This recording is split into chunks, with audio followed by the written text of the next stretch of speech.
Hey everyone, and welcome back to The Explainer. Today, we're diving into something, honestly, just truly extraordinary. We are going to decode a completely dark, graphic novel-style cosmic storyboard known as The Architect of the Final Spill. Now, you know this isn't just some run-of-the-mill story, right? We're looking at a profound, mythic fable about creation, destruction, and literally the ultimate destiny of reality itself. We're going to unpack all this dense philosophy to understand the exact motivations behind a total metaphysical collapse. Okay, let's just jump right in and read this absolutely chilling opening line from the ink blot demon. I am the first to have looked into the suns that have gone cold, and it was my own hand that dipped the quill into the primal void. Wow. I mean, that just immediately plunges us straight into the darkness of the primal void, doesn't it? It establishes our speaker not just as a participant in the universe, but as the primordial architect who actually set the whole shebang into motion. Chapter 1: Origin of the Primal Void. To really grasp this fable, we have to look at how it frames our entire reality. The text describes our existence as being summoned from an absolute void. So think of reality not as a physical universe, but as a scripted comic book page that the architect originally created with a quill.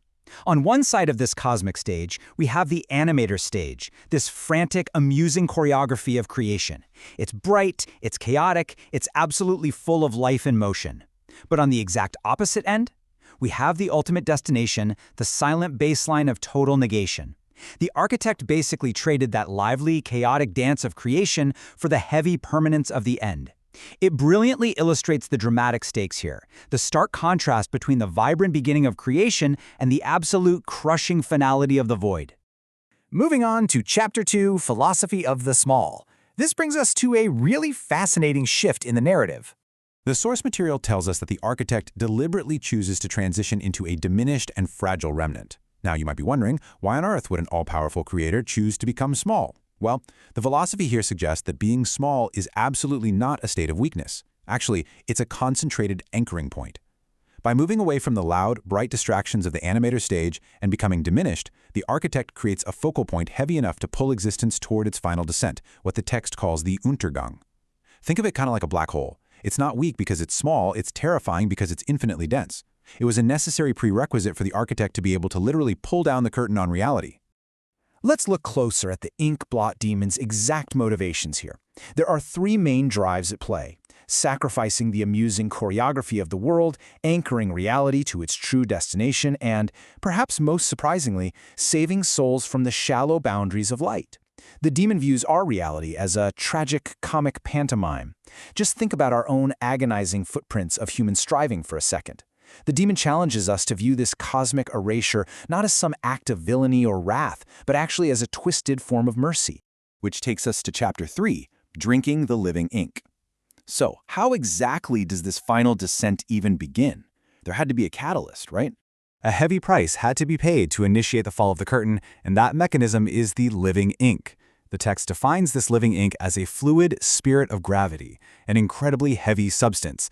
The architect willingly drank this ink and watched as it bled through the hearts of their spirit siblings.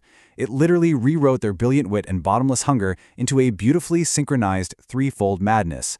So the absolute crucial point here is that smallness was the only form concentrated and dense enough to endure the immense, crushing weight of the living ink without being immediately consumed by it.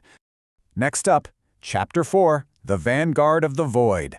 Let's see how all of this builds into a structured apocalypse. The siblings are no longer children playing in the light. They have become the vanguard of the void, bound by an ancient pact. Let's break down the exact step-by-step sequence of how our tragic comic pantomime actually ends.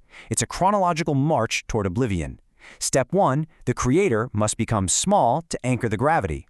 Step 2, drink the living ink to trigger the threefold madness.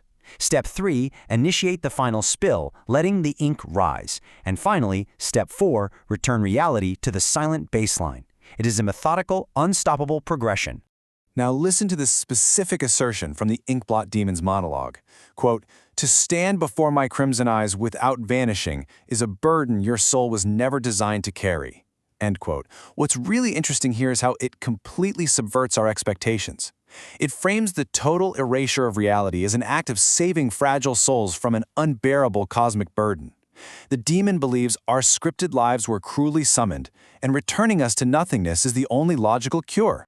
Chapter 5, The Final Spill Erasure. We have now reached the apocalyptic climax of the fable. The text notes that at this moment the ticking of high time begins to falter. Time itself is running out as the heavy living ink begins to rise and overflow across the cosmic storyboard. Let the final spill erase every line of dialogue. I mean, just imagine the sheer overwhelming scale of this. The ink isn't just destroying physical matter, it is permanently extinguishing the actual script of existence. Every word ever spoken, every connection made, washed away by this rising dark tide. The pantomime is being aggressively wiped clean from the page. Every stroke of character an agonizing footprint extinguished. The text makes a real point to tell us not to weep for this extinguished script. The cosmic creed being enforced here is absolutely not a sermon of wrath or anger. It is an objective promise of permanent oblivion. It's the inescapable return to the default state of the universe, an act of cosmic physics that just washes away all human striving and struggle once and for all. Finally, Chapter 6, A Beautiful Unbroken Silence. This guides us right into the aftermath. Once the final spill has consumed everything, the chaos of the animator's stage is gone. The heavy spirit of gravity has done its work. As the source material beautifully and honestly, hauntingly concludes. The dance of the architects is done, the heart of negation claims its default, and at last there is only a beautiful, unbroken silence. It's such a profound transition. The stage is empty. The vast space of the absolute void reclaims its natural state. After all that frantic noise and struggle of creation, the absolute silence that follows is framed not as a tragedy, but as something incredibly peaceful, something beautiful. And that leaves us with a heavy thought to chew on. If the philosophy of the small holds true, and all our frantic striving is really just a scripted pantomime waiting for the final spill, what lines of dialogue will you choose to write before the ink runs dry? How do you want your temporary footprint to look on this dark storyboard of existence? Take a moment to ponder that. Thanks for joining me on this deep dive into the primal void, and I will catch you in the next explainer.